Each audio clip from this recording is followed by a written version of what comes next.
শ্রীমঙ্গল যাওয়ার ইচ্ছে আমার অনেক দিন আগে থেকেই ছিল, কিন্তু সময় আর সুযোগের অভাবে কখনো যেতে পারিনি।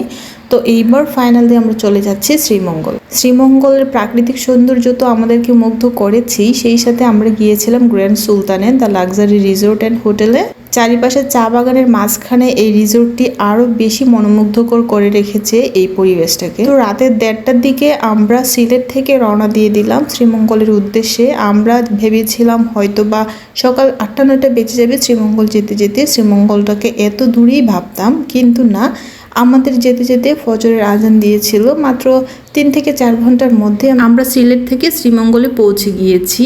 আর সকাল সকাল শ্রীমঙ্গলে যেতে পেরে আমরা অনেক খুশি ছিলাম, কারণ সকালবেলার পরিবেশটা অনেক বেশি সুন্দর ছিল। তো আমরা হোটেলে চেক ইন করে একটু ফ্রেশ একটা ঘুম দিয়ে খাওয়া দাওয়া করে দুপুরের দিকে বের হয়ে গেলাম শ্রীমঙ্গলের চা বাগান দেখার উদ্দেশ্যে। সবুজ প্রাকৃতিক গাছপালা, পাখি, এগুলো আমার বরাবরই অনেক বেশি পছন্দের, কিন্তু এই পরিবেশটা যে এত বেশি সুন্দর হবে তা আমার কল্পনারও বাইরে ছিল। যেদিকেই তাকাচ্ছিলাম শুধু সবুজ আর সবুজ, এত সুন্দর ছিল এই শ্রীমঙ্গলের চা বাগানগুলো। আমরা যদিও শ্রীমঙ্গল শহরের আশেপাশের চা বাগানগুলোকে এক্সপ্লোর করেছি, অন্য কোথাও যাইনি, যেখানে অনেক সুন্দর সুন্দর প্লেস ছিল, বাট আমাদের কাছে কোনো ইনফরমেশন ছিল না কিভাবে যাওয়া যায়, কোথায় সেই জায়গাগুলো। যেহেতু আমরা কোনো প্রি প্ল্যান ছাড়াই হুটহাট রেডি হয়ে বের হয়ে গিয়েছিলাম, তারপরেও আমার এই পরিবেশগুলো দেখি এত বেশি মনোমুগ্ধকর লেগেছে যা বলার বাহিরে।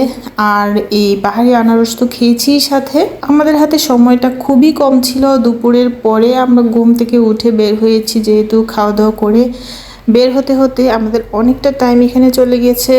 আর শ্রীমঙ্গলে অনেক বেশি বৃষ্টি ছিল যখন আমরা হোটেল থেকে বের হই, বাট ইনস্ট্যান্টলি সেই বৃষ্টিটা থেমে গিয়ে একটু পরে দেখি চারিপাশে রোদে ঝলমল করছে। আর আমরা ইনস্ট্যান্টলি রওনা করে দিলাম গ্র্যান্ড সুলতানের উদ্দেশ্যে। আমরা আসলে কনফিউজড ছিলাম, কারণ আমরা এখানে এন্ট্রি নিতে পারবো কি না, তবে আলহামদুলিল্লাহ পেরেছিলাম। আমরা এখানে গাড়িটা পার্কিং করে আমরা ভিতরে গিয়ে এইটার পরিবেশটা দেখছিলাম, খুবই মনোমুগ্ধকর। চারিপাশে চা বাগানের মাঝখানে এরকম একটা লাক্সারি রিসোর্ট, পাহাড়গুলোকে কেটে কেটে সুন্দর করে সিঁড়ি করে রেখেছে। এটার ভিতরেও অনেক সুন্দর সুন্দর চা বাগান আছে, বাচ্চাদের জন্য খেলার প্লেগ্রাউন্ড আছে, যদিও এটা পাবলিক করা না। এই প্লেগ্রাউন্ডটা ছিল প্রাইভেট যদিও, বাট আমরা এখানে ঢুকতে পেরেছিলাম। এখানে আয়াস আর তিহান ওরা খুব মজা করে খেলছিল, আর আমরাও দেখছিলাম। আশেপাশের পরিবেশটা খুবই সুন্দর ছিল, এখানে বড়রাও বসে বসে দোল খাচ্ছে। তো যাই হোক, শ্রীমঙ্গল মানেই অপরূপ সৌন্দর্য, প্রাকৃতিক সৌন্দর্যের একটা লীলাভূমি। প্রথমবারের মতো শ্রীমঙ্গলে এসে আমি খুবই মুগ্ধ হয়েছি। ইনশাআল্লাহ পরের বার আবার যাব। তো আমরা এখানে হাঁটতে হাঁটতে প্রায় বিকেল হয়ে গেছে। আয়াস খুবই এনজয় করছিল এই প্লেগ্রাউন্ডে এসে, সবগুলো খেলনা দিয়ে খেলছিল, আর সাথে তিহানও ছিল। ওরা দুজনে খুবই আনন্দ করছিল। এটার ভিতরে আসলে দেখার মতো অনেক কিছুই আছে, ঘোরাঘুরি, ছবি তোলা, ভিডিও করা, আরও কত রকম মানুষজন থাকে। আমরা যেহেতু বিকেল দিকে গেছিলাম, তো সেজন্য অনেক বেশি ক্রাউড ছিল, মানুষ ছিল, সবাই এসেছিল ছবি তুলবে। আর এই লেকের পাড়ে হাঁটতে অনেক মজা লাগছিল। লেকের উপরে যে সেতুটা, সেটাও কিন্তু অনেক বেশি সুন্দর, অ্যাস্থেটিক, এটার মধ্যে ছবি তুলতে ভালো লাগে। আর হ্যাঁ, এই গ্র্যান্ড সুলতানের যে সুইমিং পুলটা আছে সেটা কিন্তু অনেক বেশি সুন্দর আর অনেক বড়। তো এটা হচ্ছে প্রাইভেট সম্পূর্ণ, যারা গেস্ট আছে হয়তো তাদের জন্য এটা। তো এই তো চারিপাশটা দেখতে দেখতে বিকাল গড়িয়ে প্রায় সন্ধ্যায় হয়ে গিয়েছে। তো আমরা ভাবলাম এখান থেকে একটু স্ন্যাক্স খেয়ে বের হই। তো আমরা এটার রেস্টুরেন্টে গেলাম। রেস্টুরেন্টটা কিন্তু পাহাড় কেটে উপরে সিঁড়ি করে দেওয়া আছে। আমরা ওইখানেই গেলাম সন্ধ্যার পর পর।